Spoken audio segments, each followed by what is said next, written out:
Thank you, Emerson.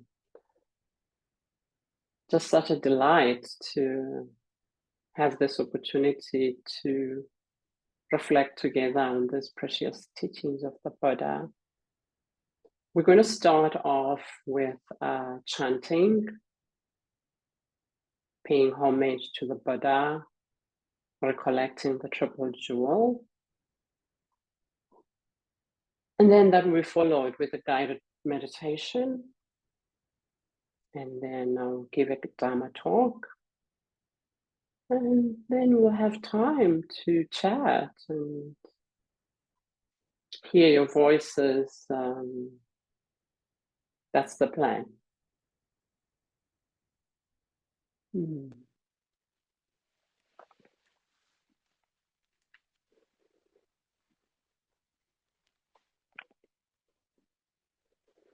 Namo tassa bhagavato arahato sama sambuddhassa.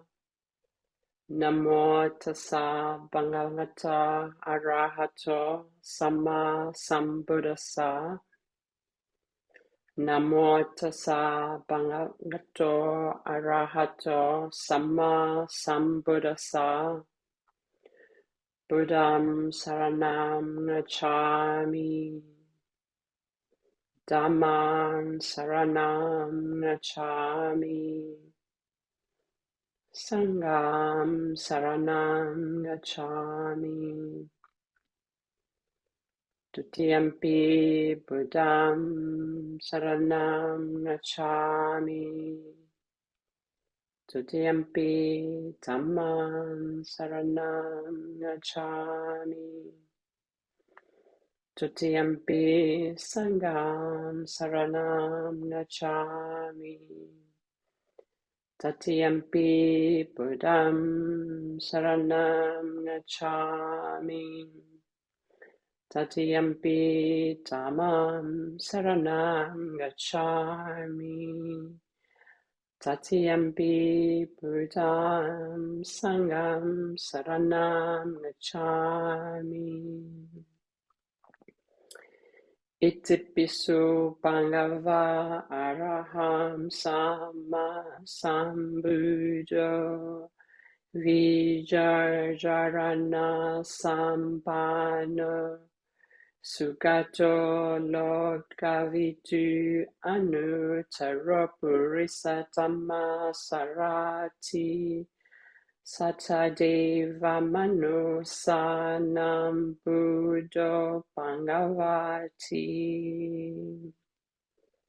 Swakato Bhagavato Dhammo Sanditiko Akaliko Ehipasiko Opanayiko Pachatam Vitutabu Vinyuhiti Supatipano Bhagavato Savakasang Ujupatipano Bhagavato Savakasango Naya Patipano Bhagavato Savakasango Samichipatipano Bhagavato Savakasango Yadidam jatari purisa yugani atapurisa pugala esa bhagavato savakasango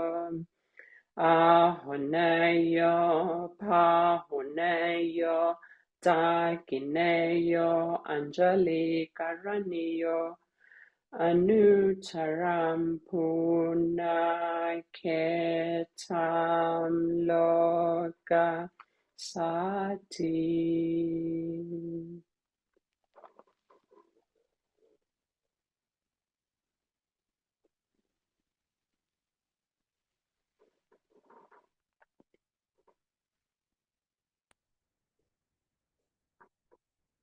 I now invite you to unhurriedly find a sitting posture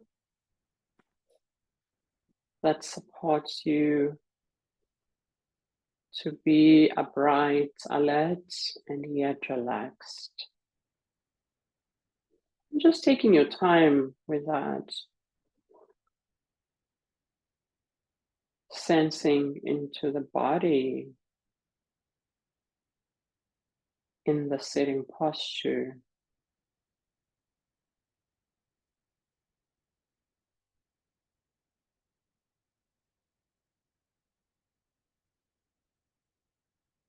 Bring attention to places where the body makes contact.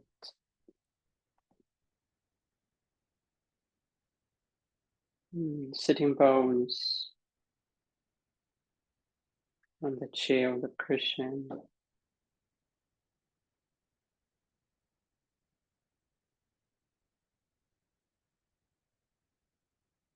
Feet on the ground.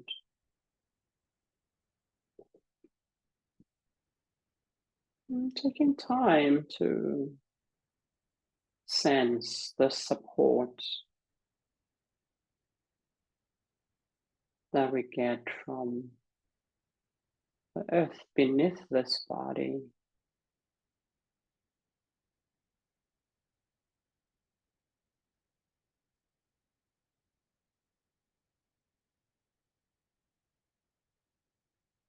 Sensing the feel of the clothing on the skin.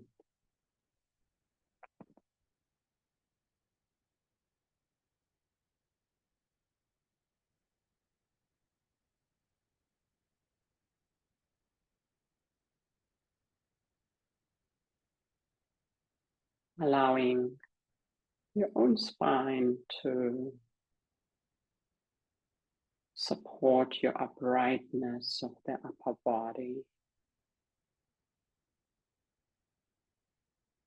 Allowing for the neck to be long, chest to open.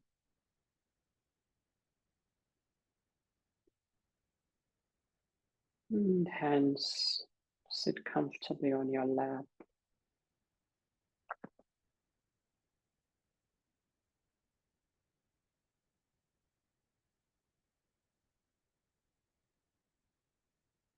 And sensing into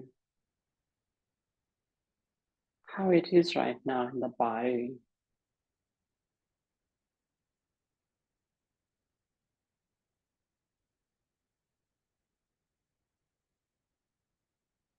Inviting softening, ease where possible.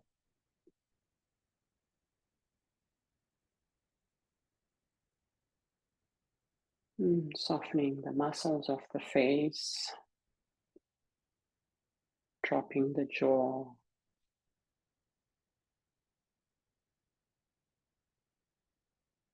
Attuning to the pleasure of releasing of tension in the jaw as you drop the jaw.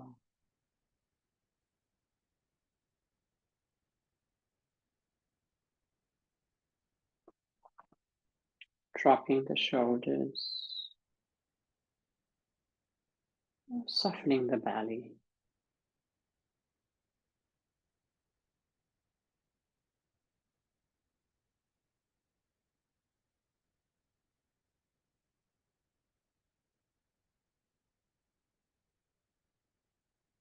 Sensing the lower body rooted towards the earth, upper body reaching up towards the sky.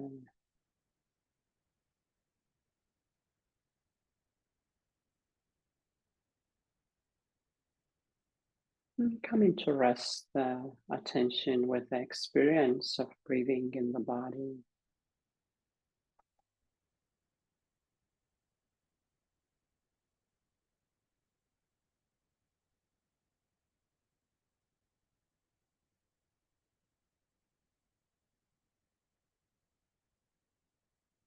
If there's any sense of restlessness, agitation,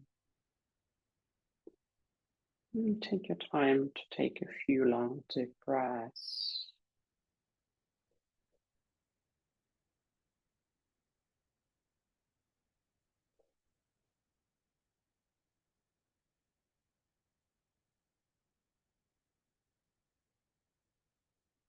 And then allow the breathing to return to its natural rhythm.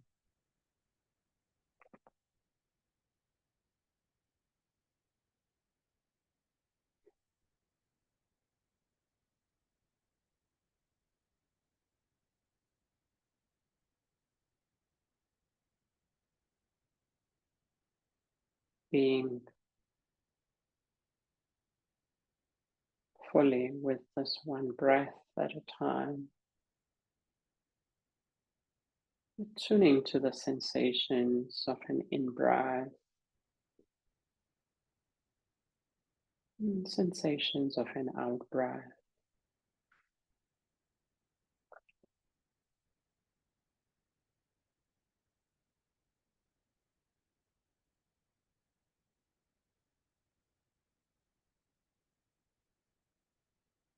I now invite you to widen your attention,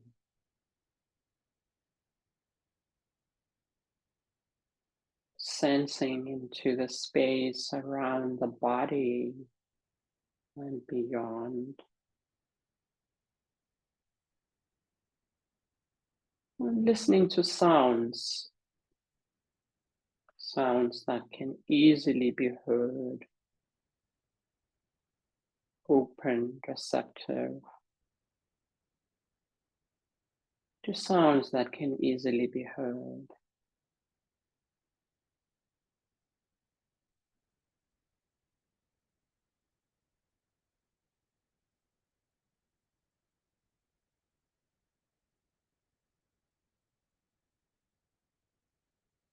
With that same receptive openness, returning the attention to the body,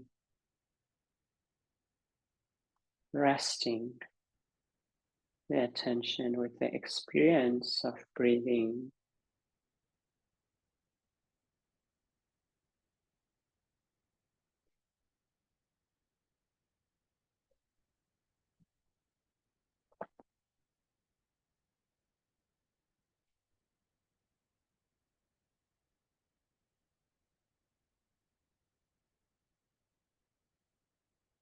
Breathing in, knowing that you're breathing in, breathing out, knowing that you are breathing out.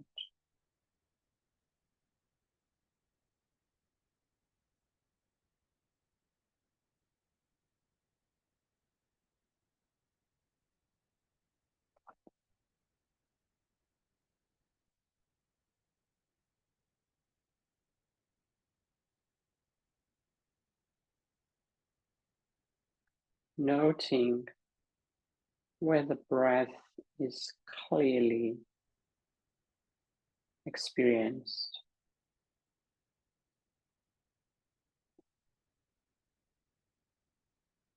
This could be at the nostrils, chest, belly. Let your attention rest there where breath is clearly experienced.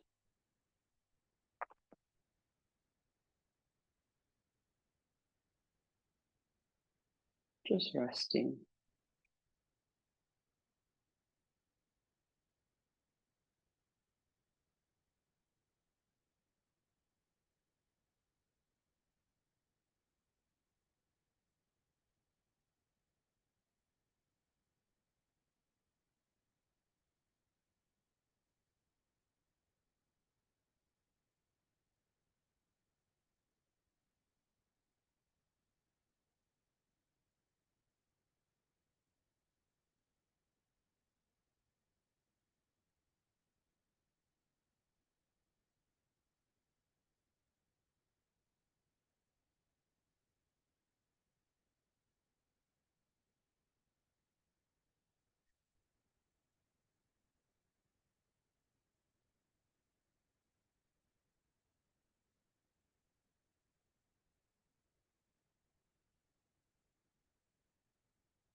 It's natural for the attention from time to time to get lost in thought. This is not a program. Mind naturally does this. As soon as you're aware, that's a moment of mindfulness.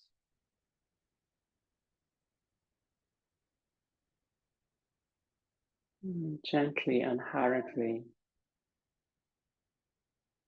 bring the attention back to the body, resting the attention with the experience of breathing.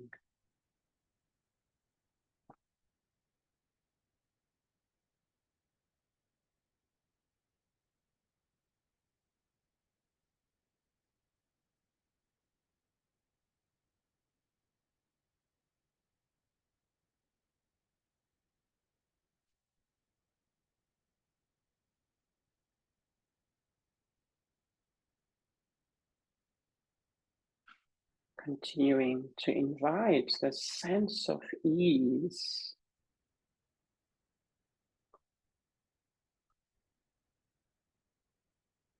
as the mind settles. You'll see what's the attitude of mind in the present moment.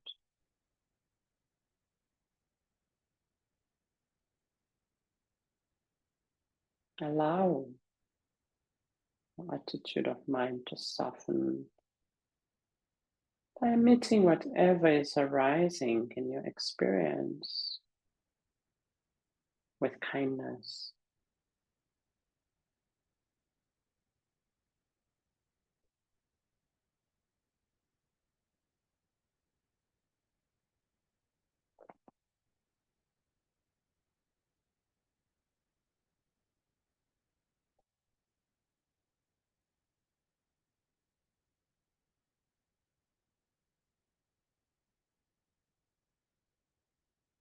Continuing to practice like this for the rest of our sitting practice,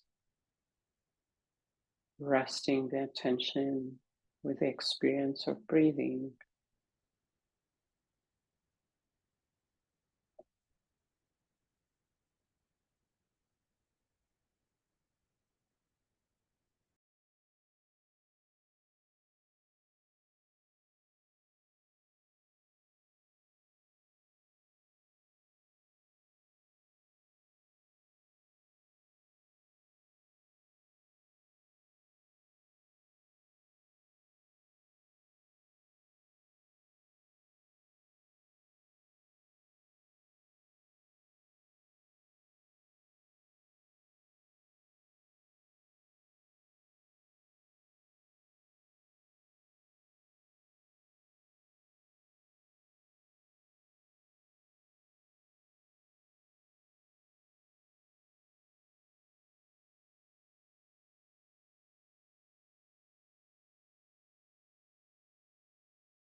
remembering to come home to the present moment whenever the mind gets lost in thought.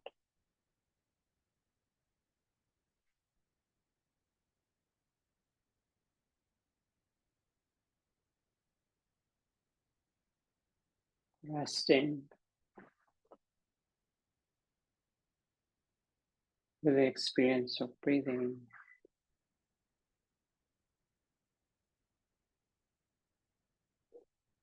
This we can do 100 times and more. Remembering to come home to the present moment.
I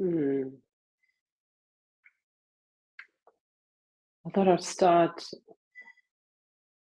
the talk with a poem from Hafiz. It's titled, "It Felt Love." How did the rose ever open its heart and give to this world all its beauty? It felt the encouragement of light against its being.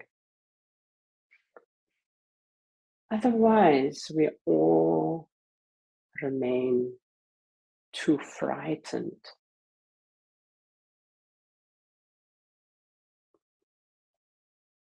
I chose this poem as an opening of this Dharma talk because I see our gathering to practice and cultivate for compassion and wisdom as a form of an encouragement encouragement of the presence of light.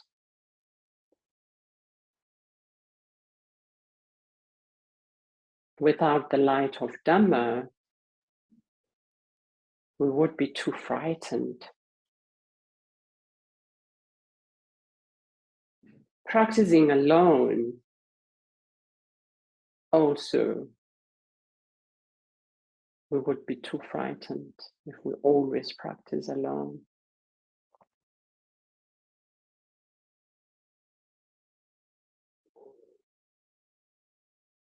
My intention with this talk, titled Meeting the World of Today with Compassion and Wisdom,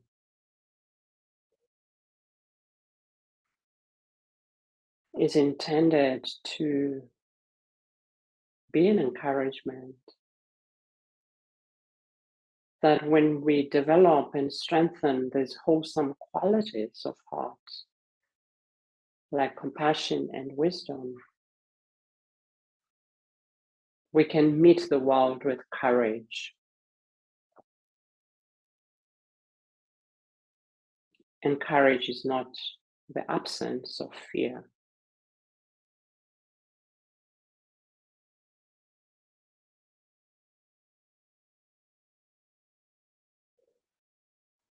A dear teacher, Baba Mandaza from Zimbabwe, who is one of the elders of the Dharmagiri community, the center that was established by Kittisaro and Tanisara here in South Africa about 25 years ago, would often say to us, those who are drawn to this practice, to this path, you, like me, are peacemakers. And peacemakers go where there is no peace.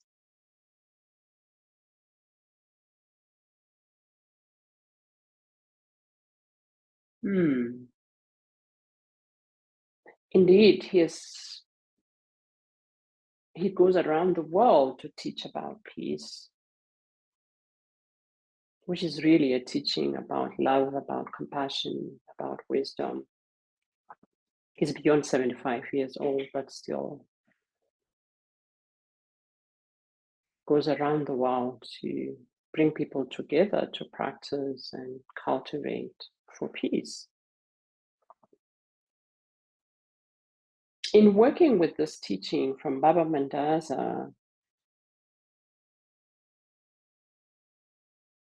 for myself,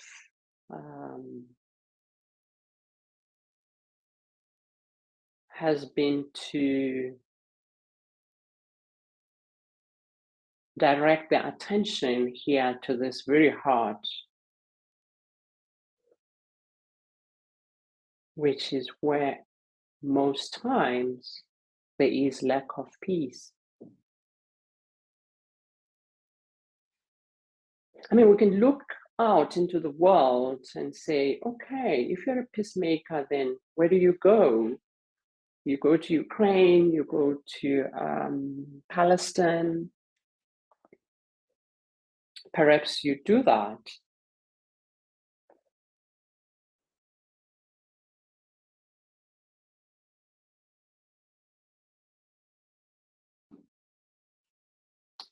But I think the place to start, really, it's this very heart.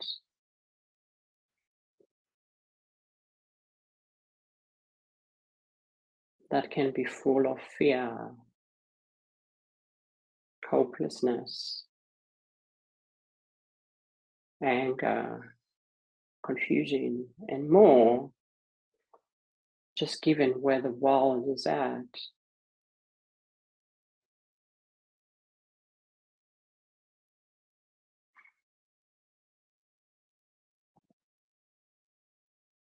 Also in his teachings, the Buddha, where he says, the world is actually within this phantom long body.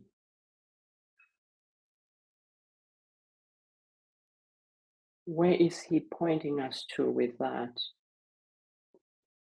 When he says the world begins and ends here, in this mind, in this body. A conversation between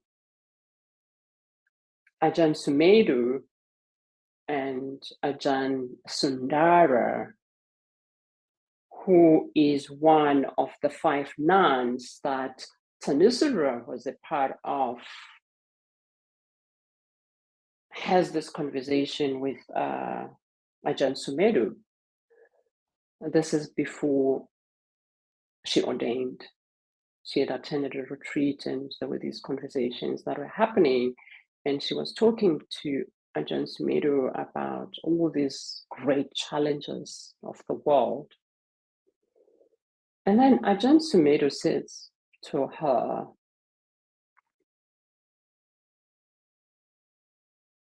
it's a matter of knowing where the world is and where it isn't.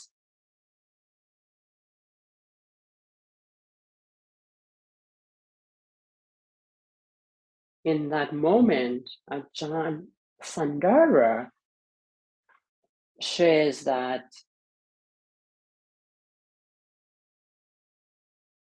an insight arose in her that actually she makes her world, and therefore she can choose to live her life any way that she wanted to and decided to ordain.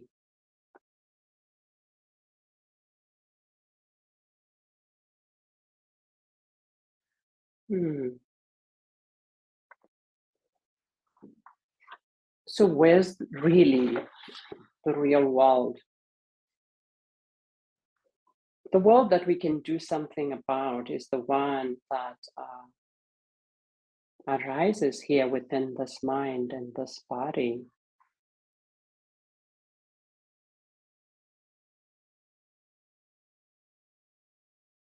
These teachings of the Buddha invite us to come close to our own experience, to understand it. To understand that suffering begins and ends in this very heart, this very mind.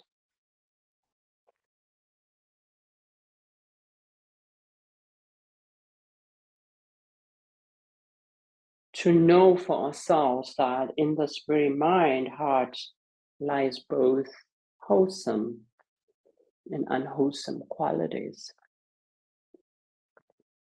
In many ways, you can think about the Buddhist path as the path that is about increasing what is wholesome, increase and sustain what is wholesome, abandon and decrease what is unwholesome.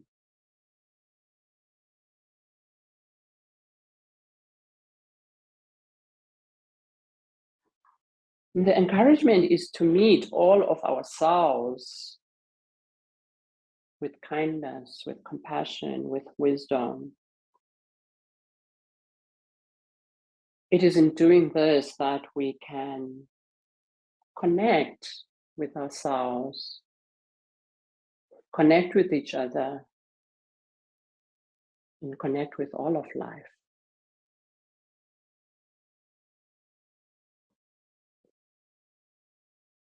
Of course, it's not always easy for us to meet our own pain, lack of peace, fears, aversion, and more.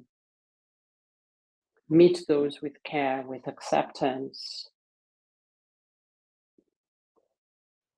Yesterday, I was with a group. It's a 6 weeks weekly course. We are reflecting on the Brahma Viharas. So the focus yesterday was on metta. It was interesting for me to notice how easy it can be for people to give, to wish well others, than directing that metta to ourselves.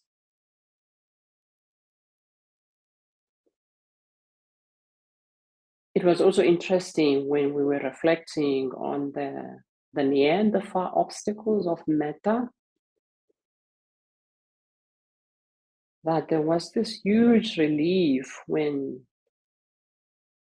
people were encouraged to meet the far enemy of metta, which ranges from hate to ill will to irritation, to meet this with kindness, with compassion. In that very act, there's wisdom. This becomes the foundation for the cultivation of mindfulness, when we can direct and meet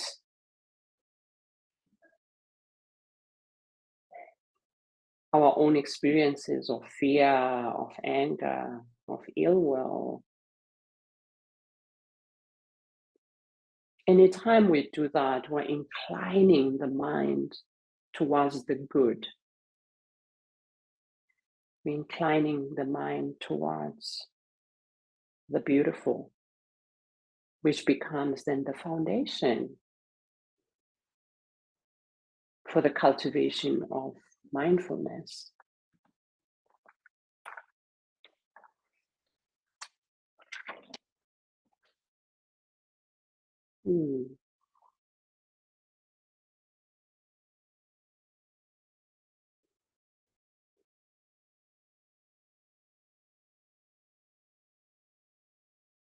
So one of the exercises we're doing is to reflect on the embodied experience of metta.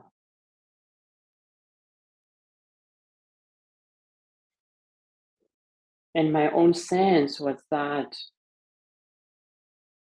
there is a sense of safety, a sense of ease and confidence and strength when there is kindness.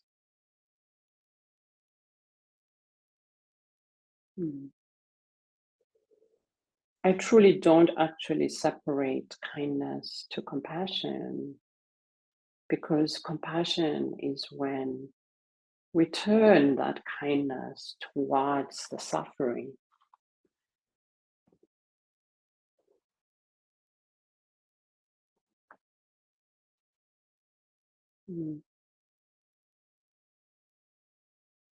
It is when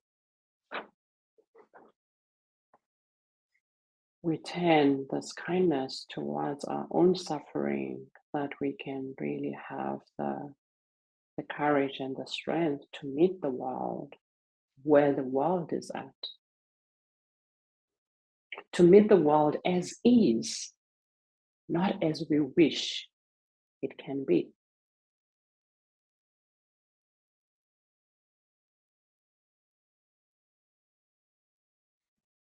In turning the love towards our own suffering,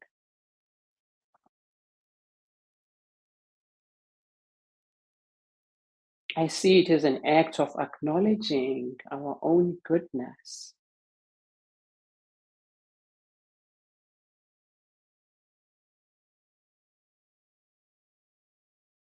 It is in this spirit that the poet Walt Whitman wrote, "I am larger and better than I thought. I did not think I held so much goodness." This is a good reminder. we do hold so much goodness. And when we can think about ourselves in this way, of course, the heart opens. And when the heart opens, it opens to everything. It opens to all.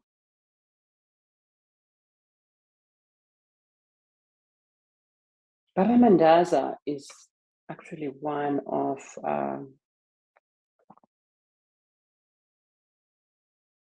the people in my life who are just the most kindest.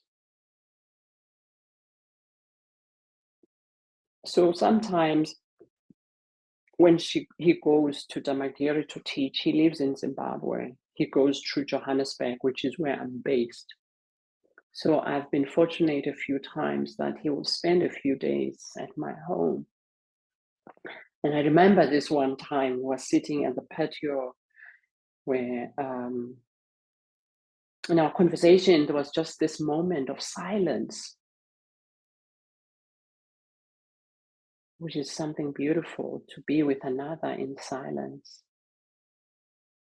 And then I asked Baba, what are you thinking? And you know what he says? I'm praying, I'm in prayer for all those who are destitute, all those young people who are in the streets, can't find jobs, go hungry, have no shelter. I'm praying for them. And I thought, whoa.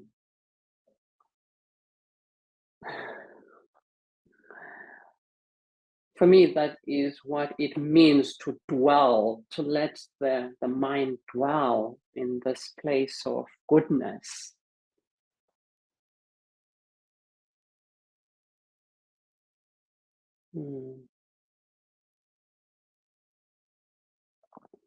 Actually, what's coming to my mind now, at our center in Damagiri, in the Dharma hall, we have a bookshelf, and maybe some of you have been to Damagiri, or I hope you will come.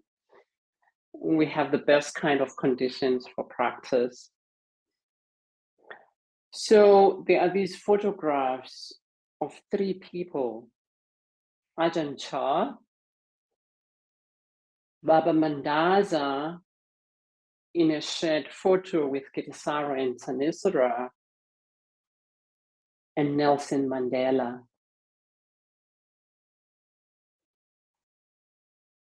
Nelson Mandela is actually, for me, one of those people who embodied compassion and wisdom and was able to meet the world from those hard qualities. What I didn't know, which I've come to know most recently, is that during his time in jail, 27 years, he would reflect every day for 20 minutes on 2 things: his heart and character. And he was known for his discipline.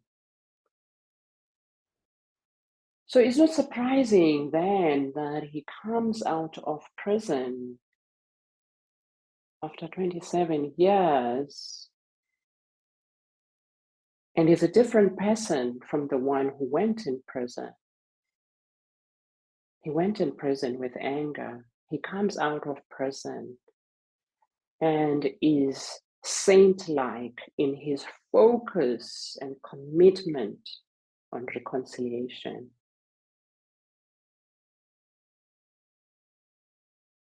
If you consider that, there was preparation there, right? He practiced.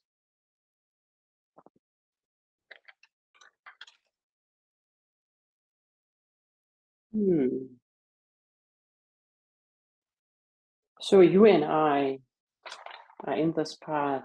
We're together to support each other in cultivation of these very qualities that Mandela was cultivating whilst in prison.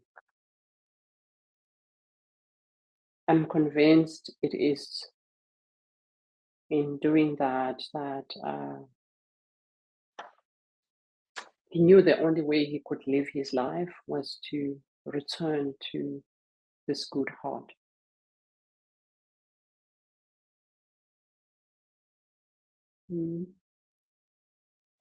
Sharon Salzberg quotes in one of her books a conversation she overhears with Alice Walker and another group of people, where Alice Walker was saying, as I get older, I realize that the thing I value the most is good-heartedness.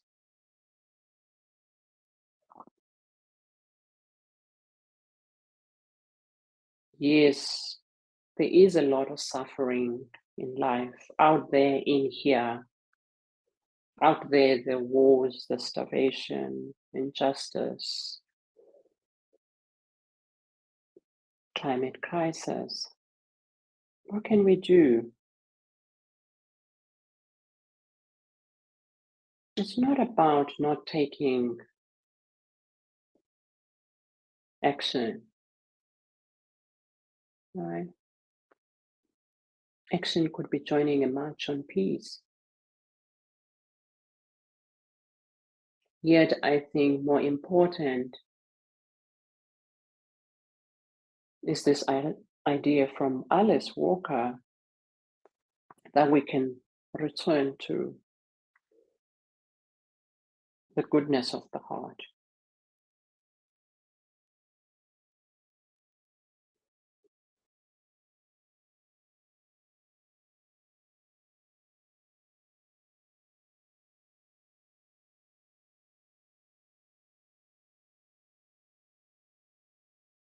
It's returning to the goodness of the heart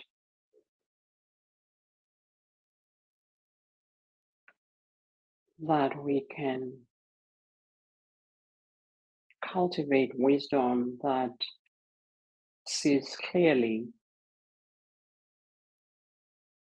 It sees clearly the way things are. Wisdom can see that it's okay not to be okay.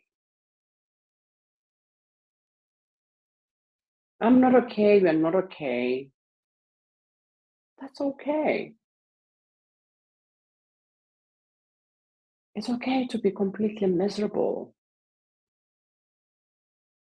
when there is wisdom.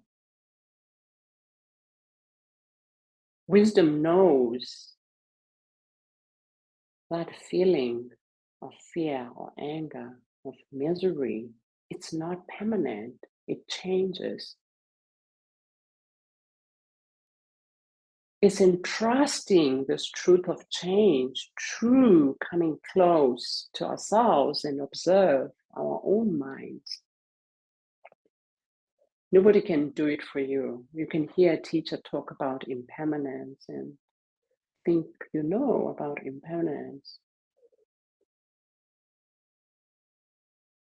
But until you see that everything is impermanent, so what do you want to do with this one life that you have? My encouragement is that return to the goodness of the heart.